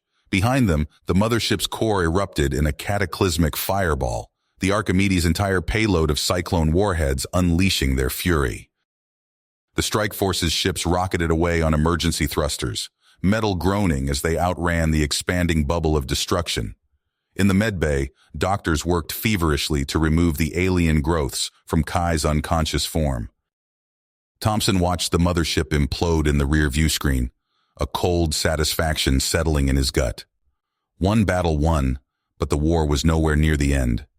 As they set course back to Hades Gamma, he steeled himself for the fights still to come. The Archimedes shuddered as it dropped out of warp, the strain of their desperate rescue mission etched into every weld and rivet. General Thompson's eyes widened as he beheld the nightmarish scene unfolding before him. The once proud Asclepius shipyards had become a twisted mockery of human ingenuity. Xenomorph biomass writhed across every surface, pulsing with malevolent life. Rhodes's fleet, reduced to burning husks, drifted lifelessly amidst swarms of chittering drones. "Dear God," Lieutenant Chen whispered, his face pale in the sickly glow of the tactical display. Thompson's teeth gritted as he watched Venerox's spine-along warriors fighting a losing battle on the central docking ring. The alien shock troops surged forward in endless waves, their chitinous forms gleaming with stolen weaponry. "Hadley, do you copy?" Thompson barked into the comm. Static crackled before a weary voice responded. "Barely holding on, sir. What are your orders?" "Prepare for a strafing run on those hive clusters. We need to buy Venerox some time." As Hadley's fighters screamed towards their targets, Thompson turned to his weapons officer. "Load all sabers with Cyclone warheads. Full spread on my mark." The bridge crew worked with frantic precision, their fingers dancing across consoles slick with nervous sweat. Outside, Hadley's squadrons dove through a hail of bioplasma, their guns spitting streams of hypervelocity rounds into the writhing xenomorph masses. "Now!" Thompson roared. The Saber frigates unleashed their payload, Cyclone warheads streaking across the void. They detonated in spectacular chains of thermobaric fury, immolating vast swathes of alien tissue. For a heartbeat, hope flickered in Thompson's chest. Then the horror truly began. From within the shipyard's fabrication modules, monstrous forms began to stir. Years of hidden bioembryos activated, bursting forth in nightmarish births of bone and metal. Leviathan xenomorphs, twisted amalgams of human technology and alien evolution, tore free from their gestational chambers. "Sir," Chen's voice cracked, "we're detecting xenomorph infiltrators breaching the reactor core. Venerox is trying to hold them off, but..." Thompson's fists clenched as he made the hardest decision of his career. Initiate Archimedes protocol. A hush fell over the bridge as the implications sank in. Chen's fingers trembled as he input the fail-safe codes that would rupture the antimatter injectors, obliterating the entire system. "All ships, this is General Thompson," he broadcast on all frequencies. "Abandon the shipyards immediately. Repeat, abandon ship and retreat at maximum warp." As escape pods and transports fled the doomed complex, Thompson steeled himself for what came next. He turned the Archimedes deflector array towards the artificial singularity powering the system, transmitting the antimatter injection sequence. Alarms blared as sensors detected the gravimetric matrix destabilizing. An expanding shockwave of hard radiation and dark energy began to tear the shipyards apart from within. In a final, defiant act, Venerox's voice crackled over the comm. "For Earth," the Arcturian growled, before overloading his warp core. The resulting anti-singularity bought precious minutes for the evacuation efforts. Thompson watched, his heart heavy, as the last of the capital ships translated to warp. Only then did he abandon the Archimedes, his escape pod rocketing towards the wavering rift in space-time. As he crossed the event horizon, Thompson allowed himself one last look at the burning remains of Hades Gamma. In that instant, antimatter met singularity, and the system vanished in a cataclysm of unimaginable energies. Darkness engulfed him as the pod tumbled through the rift. Thompson closed his eyes, the faces of those left behind etched into his memory. If humanity was to survive, the xenoswarm had to be stopped here, regardless of the cost. The remnants of humanity's fleet drifted in the inky void near the Illurian Nebula, a ragtag collection of battered vessels bearing the scars of their desperate flight from Hades Gamma. Aboard the Saber-class frigate Artemis, medics hunched over the unconscious form of young Kai, their faces grim as they worked to extract alien tendrils from the boy's flesh. "Another one here," Dr. Reeves muttered, his laser scalpel slicing through a quivering filament. "Damn things are trying to rewire his entire nervous system." Kai's eyelids fluttered, but the child remained unresponsive, trapped in a nightmare born of xenomorph horrors. The medical team pressed on, racing against time to salvage what remained of the boy's humanity. On the bridge of the Saratoga, General Thompson's strategy meeting was interrupted by a piercing alarm. Lieutenant Chen's fingers flew across his console, his eyes widening in terror. "Sir, massive subspace disturbance detected," Chen's voice cracked. It's unlike anything we've ever seen." The main view screen flared to life, revealing a sight that froze the blood in Thompson's veins. A colossal mass of writhing xenomorph tissue poured through a gaping wound in reality itself, dwarfing even the largest ships in the fleet. "All hands, battle stations!" Thompson barked, but his order came too late. A wave of psionic energy slammed into the fleet, overloading systems and sending crew members crashing to the deck in agony. Thompson's vision swam as the psychic assault battered against his mind. "Faraday countermeasures!" he managed to gasp out. "Activate them now!" A handful of ships managed to raise their electromagnetic shields, but for most of the fleet, it was already too late.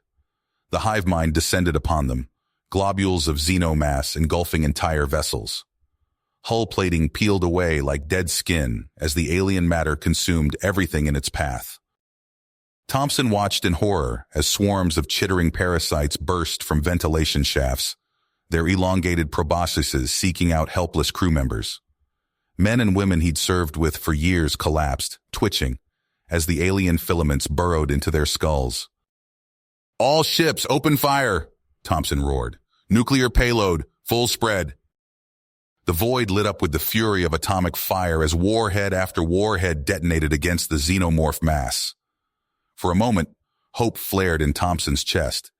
Then, to his dismay, he watched the hive mind absorb the plasma, twisting it into new and horrific forms. "Sir, Zephyr drives charged on the remaining sabers," Chen reported, his voice strained. "We can make the jump, but—" A violent tremor rocked the Saratoga as etheric torpedoes tore through subspace itself. The Saber frigates vanished in flashes of pseudo-motion, scattering to parts unknown. "Get Kai to the auxiliary med bay," Thompson ordered as alarms blared throughout the ship. He hefted his pulse rifle, leading a desperate defense as xenomorph drones poured onto the bridge. The next few minutes were a blur of gunfire and screams. Thompson's tactical team fought valiantly, but the relentless tide of alien flesh pushed them back step by step. He felt the hive mind probing at his thoughts, clawing for entrance. As Thompson's consciousness began to slip away, he caught a glimpse of Kai being carried past, supported by two medics. Relief washed over him, until he saw one medic's face split open, revealing rows of gleaming fangs. "No!" Thompson tried to shout, but no sound emerged. He watched helplessly as the xenomorph infiltrator dragged Kai into the pulsating mass overtaking the ship.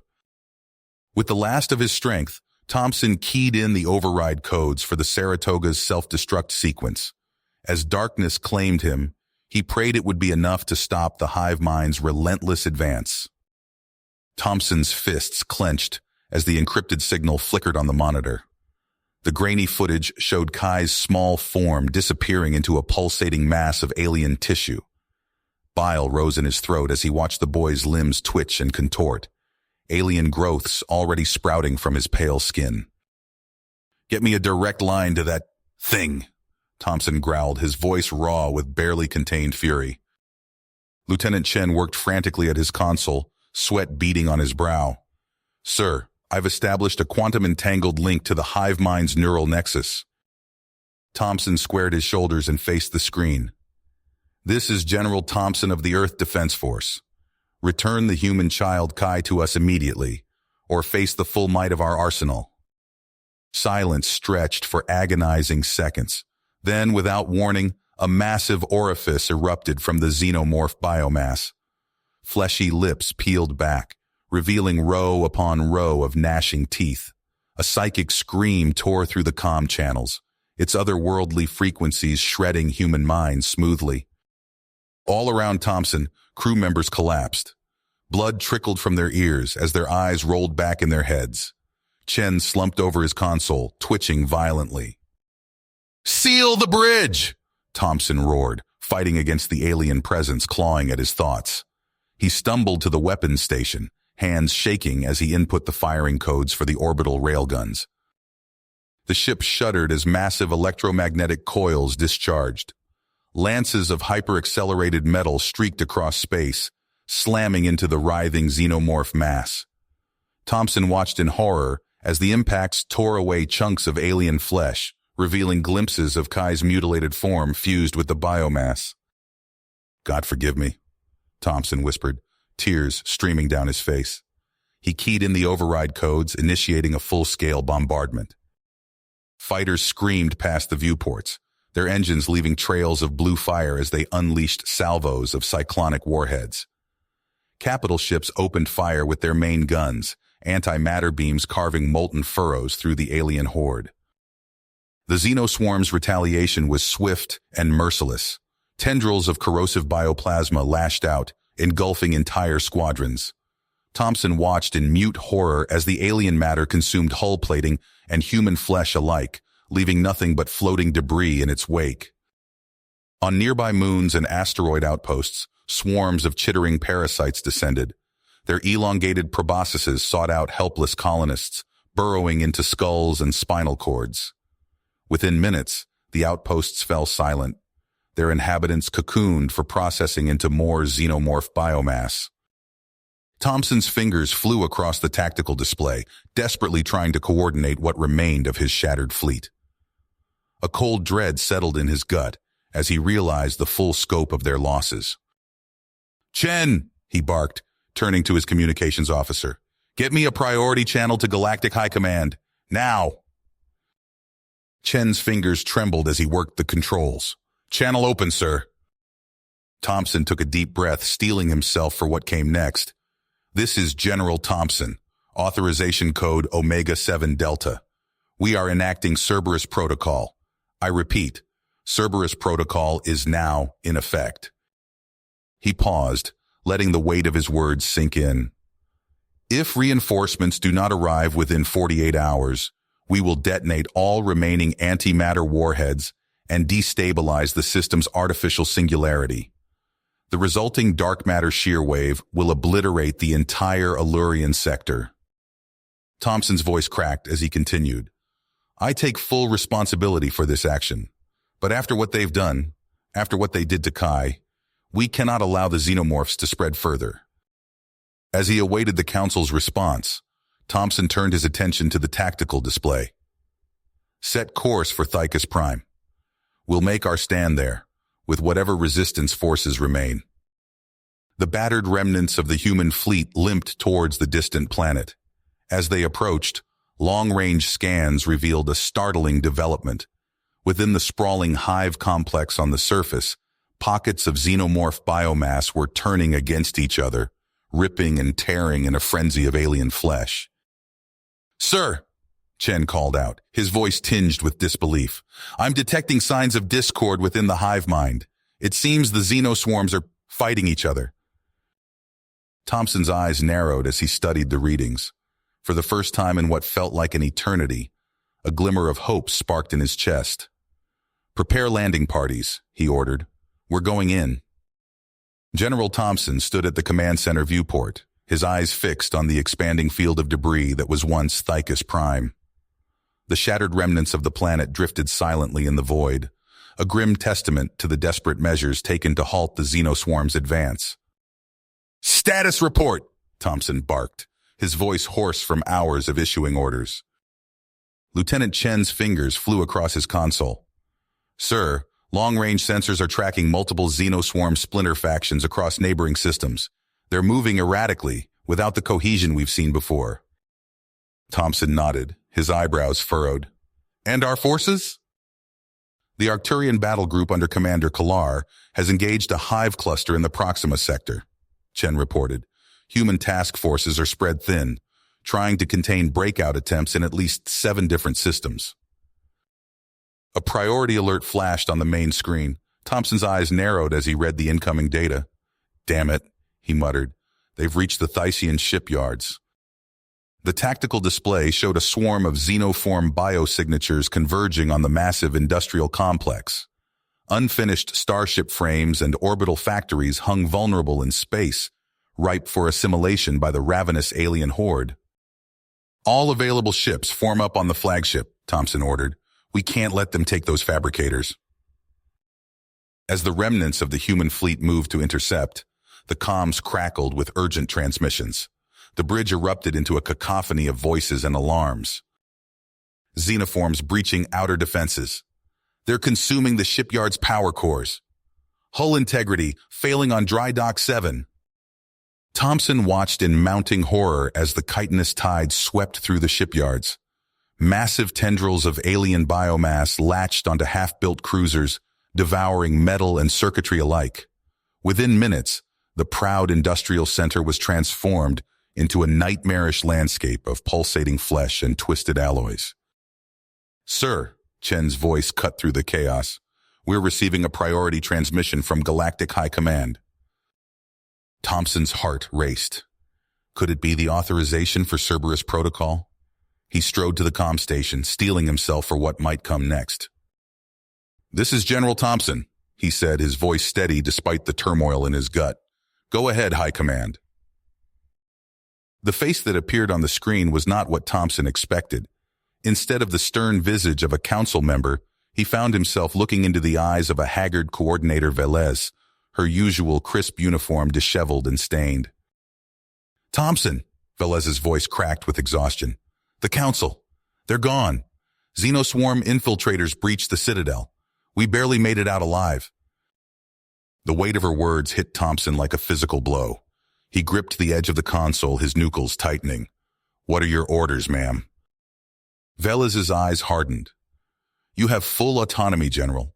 Do whatever it takes to stop this plague from spreading further. Cerberus protocol is authorized, effective immediately.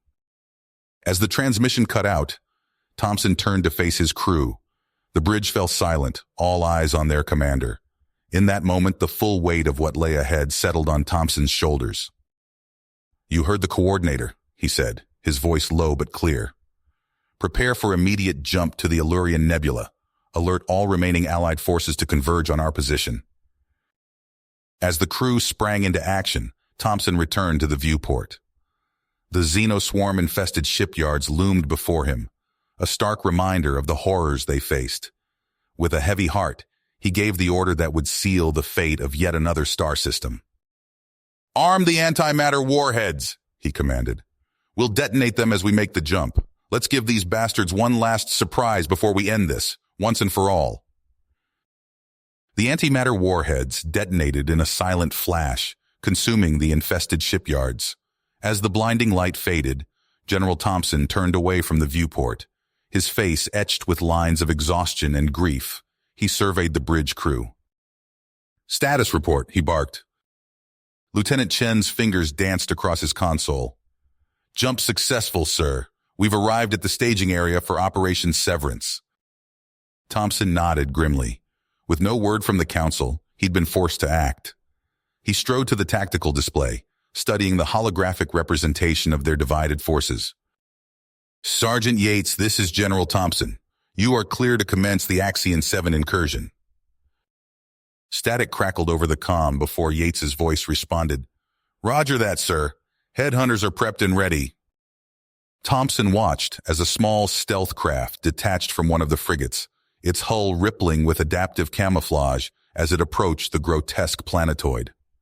Axion 7 loomed before them, a nightmarish patchwork of fused starship hulls and writhing xenoform tissue.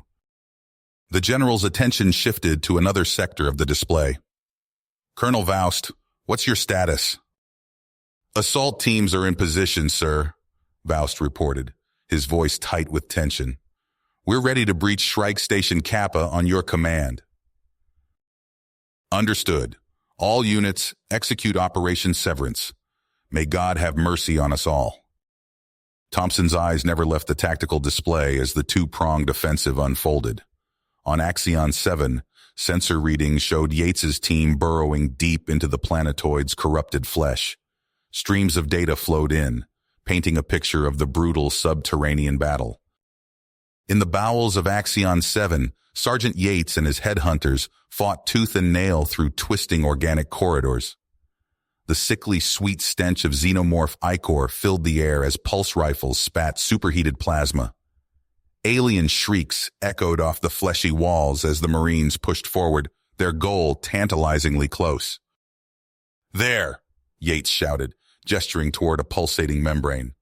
That's the entrance to the Queen Chambers. Breaching charges now. As explosions rocked the alien hive, Thompson's attention snapped to Shrike Station Kappa. Colonel Faust's teams had made contact, their helmet cams transmitting a hellish scene of close-quarters combat.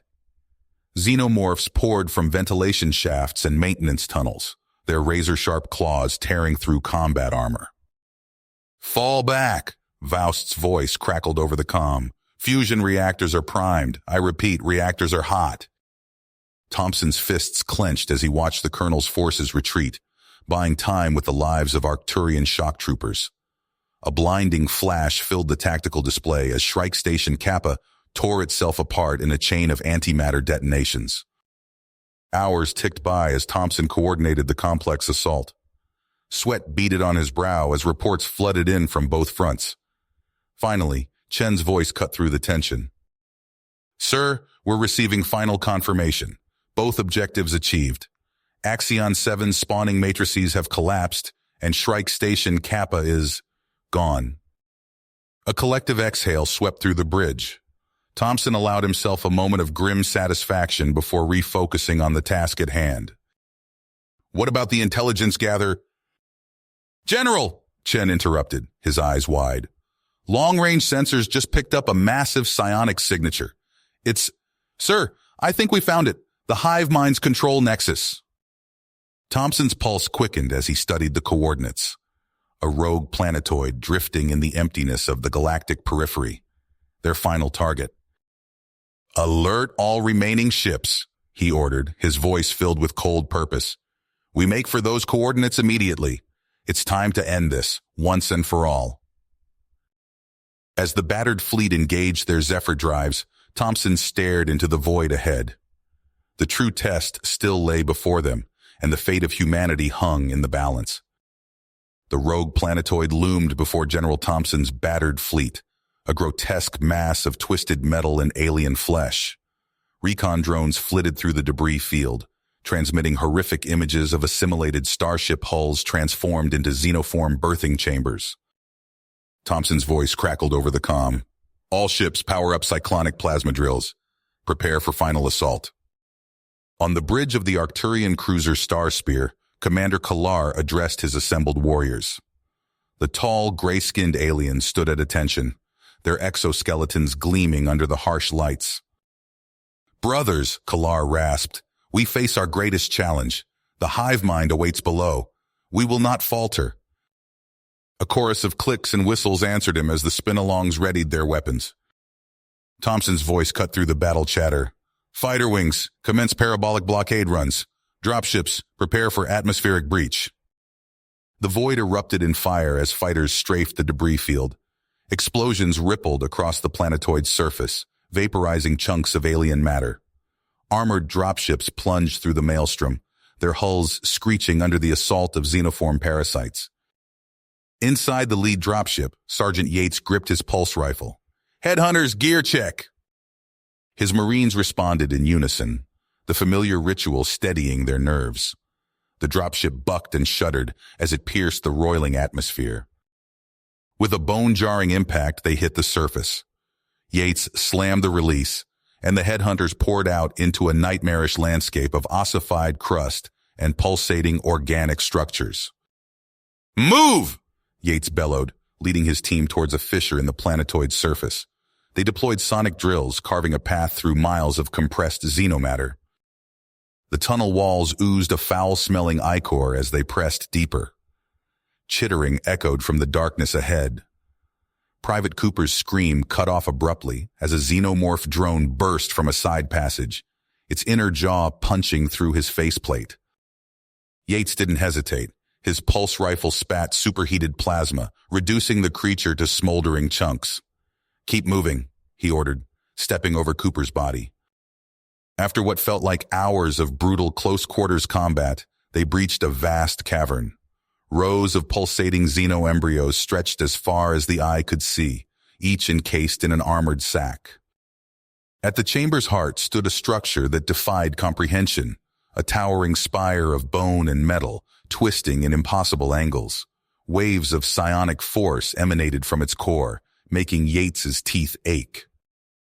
Biomechanoid sentinels guarding the spire turned as one, their eyeless faces fixating on the intruders. Yates opened fire, but his rounds seemed to slide off their psi-shielded carapaces. "Fall back!"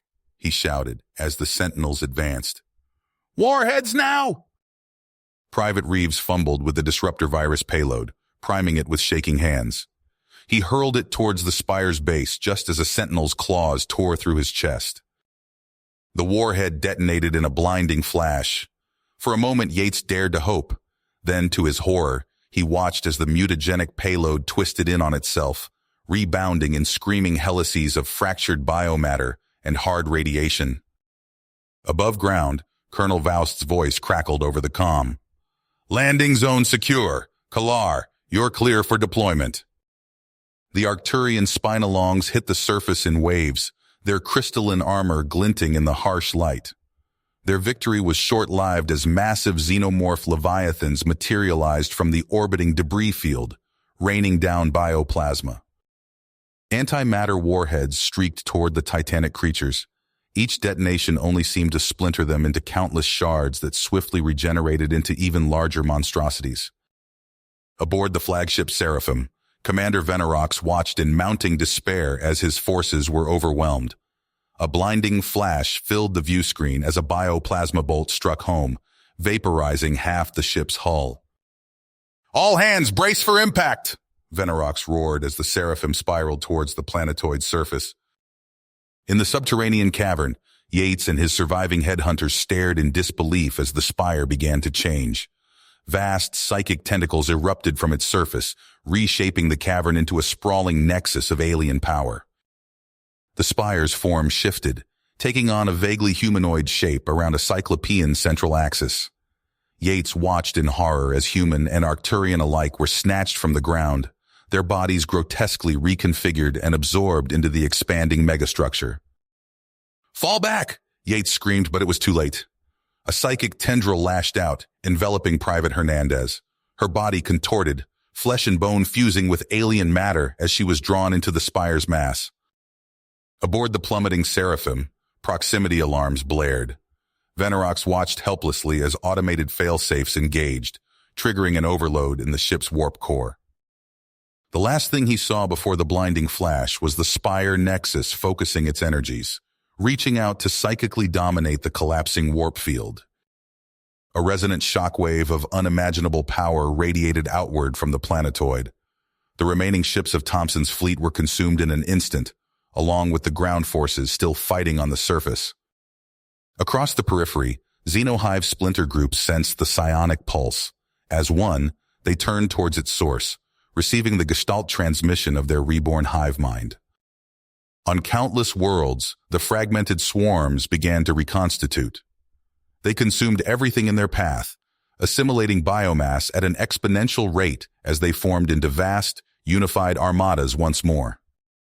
The bridge of the flagship Perseverance shuddered as another shockwave rippled through space-time. General Thompson steadied himself against a console, his eyes fixed on the tactical display. A sea of red icons swarmed across inhabited systems, each representing a xenoform incursion. "Sir, we've lost contact with Calidus Prime," Lieutenant Chen reported, his voice cracking. Last transmission indicated total planetary infestation. Thompson's eyes sharp. He'd known those people, served with them. Now they were gone, consumed by the relentless tide of alien biomass. He forced himself to focus on the crisis at hand. "Status on Thracer system," he barked. "Colonel Vaust's evac corridor is collapsing," Chen replied. "Xenosappers are overrunning their positions faster than they can fall back." On the main view screen, Thompson watched as swarms of chitinous monstrosities poured through gaps in Vaust's defensive line. Refugee transports scrambled to escape, many engulfed by writhing tendrils before they could break atmosphere. "Divert all available power to the cyclonic missile banks," Thompson ordered. "We need to buy them more time." The Perseverance's weapons systems roared to life, unleashing a barrage of ordnance that lit up Thracer Prime's night sky.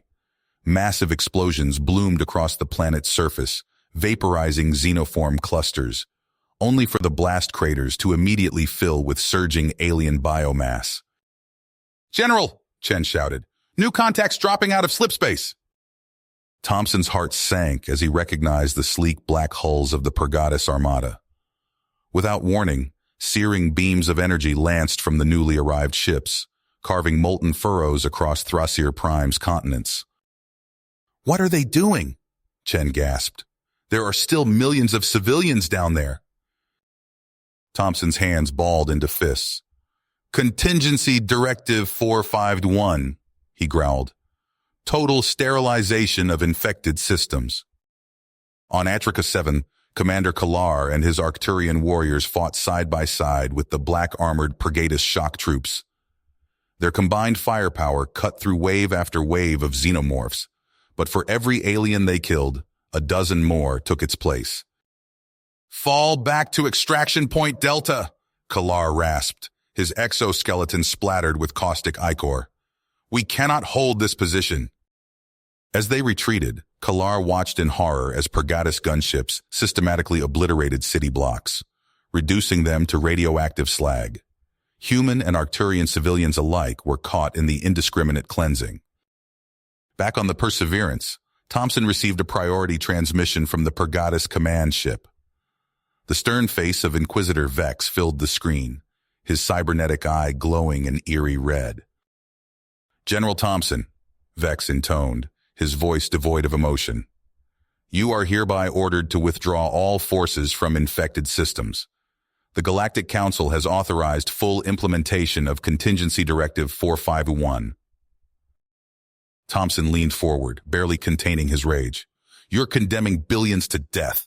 There has to be another way." Vex's expression remained impassive. "The Xenoswarm's Gestalt synchronization leaves us no choice. We must cleanse these worlds to prevent further spread." As Thompson opened his mouth to protest, alarms blared across the bridge. Chen's face went pale as he studied his readouts.